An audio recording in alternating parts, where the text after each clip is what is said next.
Explanando Jujutsu Kaisen capítulo 163, eu sou o LP e você está no canal do Geek Brasil.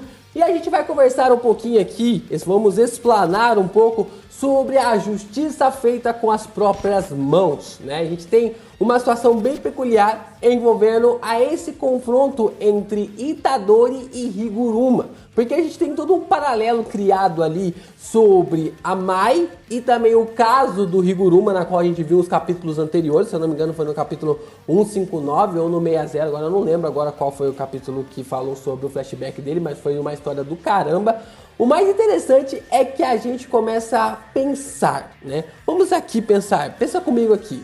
Se você está andando na rua, né? Se você está andando numa calçada ou coisa do tipo, e você vê uma pessoa batendo em outra pessoa, surrando a outra pessoa, qual é a sua atitude? Qual é a sua atitude? Você vai chegar, vai separar a briga, você vai chegar dando uma bica no outro cara, você vai chegar dando um soco na outra pessoa? Me diga aí nos comentários qual é a sua atitude e a gente vai debater um pouquinho sobre esse assunto. Porque nós temos dois pontos interessantes neste capítulo, que é o fato da justiça com as suas próprias mãos. A gente tem ali o Itadori, na qual ele comete a justiça com as suas próprias mãos, porque ele vê uma turma, e é contado isso para nós através da visão do Amai, sobre uma junção de molecada fazendo bullying com outro moleque. O Itadori pede para eles pararem, fala assim, ó, melhor vocês pararem com isso aí, porque senão vai dar ruim. E eles se recusam a parar. E aí, o que o Itadori faz? Ele debulha a molecada na porrada e pergunta pro Amai, ó, você tá junto com eles aí, porque senão você vai apanhar também. E aí o Amai fala, não, nunca nem vi esses caras pintados de ouro.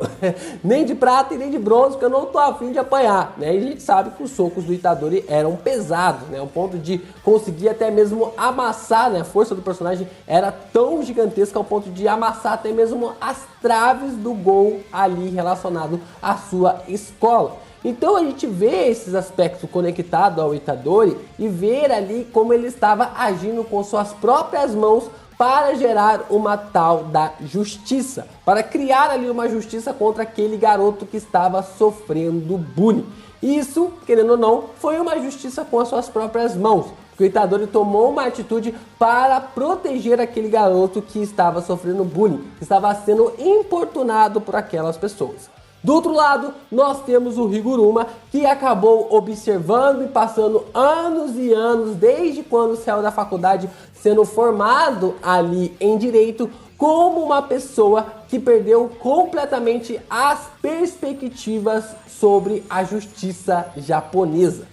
Sobre o seu ponto de vista de que a justiça ali no Japão não prestava para nada. E essas são as palavras e as falas que o próprio Higuruma acaba dizendo para nós. Porque quando você entra em um caso para defender uma pessoa, desde que ela seja culpada ou inocente, e você já tem aí uma estatística de que 99% das pessoas que são acusadas de um crime são condenadas em um país, você já entra para perder praticamente. E essa é a fala ali do Higuruma na forma como ele está aceitando o jogo do abate como uma nova realidade, de que aquelas regras impunham nas pessoas uma vontade de que elas deviam seguir. Na cabeça do Higuruma, aquela era a própria justiça, porque se existem leis na quais os seres humanos não podem obedecer ou não são obrigados a obedecer, agora no jogo do abate, aquelas leis, aquelas regras deveriam ou têm que ser seguidas, porque senão a pessoa vai ser morta. Na cabeça do Higuruma, essa justiça com as suas próprias mãos faz todo o sentido. E aí nesse embate ideológico entre Itadori e o Higuruma faz com que a gente consiga entender para onde que o Gege está caminhando sobre essa perspectiva. A gente vê essa ligação da justiça relacionado a esse personagem. Porque o Itadori, ele também tá querendo ali ajudar o seu amigo. Ele tá também querendo ali liberar o Gojo do selamento, enquanto ele consegue encontrar uma pessoa que talvez em um certo momento da sua vida foi uma pessoa boa, mas que naquele momento, naquela perspectiva, estava completamente desconexo da realidade e da forma como as coisas deveriam funcionar. Será que é mesmo um mundo onde as pessoas são impostas para obedecer uma regra, uma lei, também é conivente com esse tipo de situação? Ou será que é mesmo um universo na qual as pessoas são livres e são julgadas por seres humanos, na qual também são falhos, é o mundo ideal? E aí vem esses questionamentos interessantes que o Gege aplica para nós sobre essa justiça com suas próprias mãos, que a gente começa até mesmo a questionar os nossos próprios pensamentos, na forma como o Itadori pode convencer uma pessoa assim a mudar.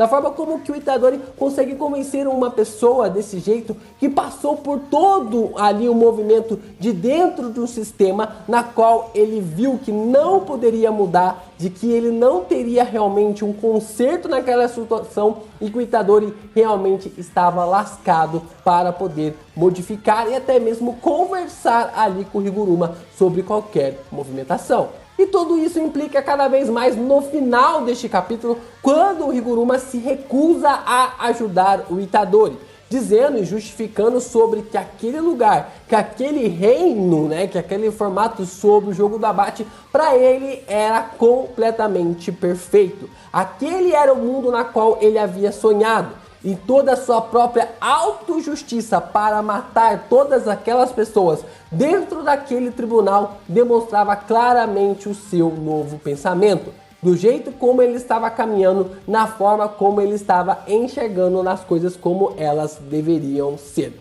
E sabe, essa relação entre o Itadori e o Higuruma está me lembrando a relação entre o Justiceiro e o Demolidor nas HQs, Inclusive até mesmo na série da Netflix, quando eles se juntam ali na segunda temporada do Demolidor, faz um pouco desse nexo, porque o Justiceiro, ele gosta do Demolidor e da mesma forma o Demolidor gosta do Justiceiro.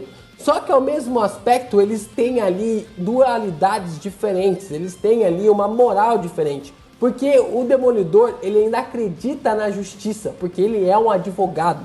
E também remonta aí ao fato de que o Higuruma, ele também é um advogado e está agindo com as suas próprias mãos para proteger aquelas pessoas que estão indefesas da sociedade. E ao mesmo tempo, o Justiceiro, ele acredita na hipótese de que ele pode prender, julgar e condenar, da mesma forma como o Higuruma está agindo em Jujutsu Kaisen.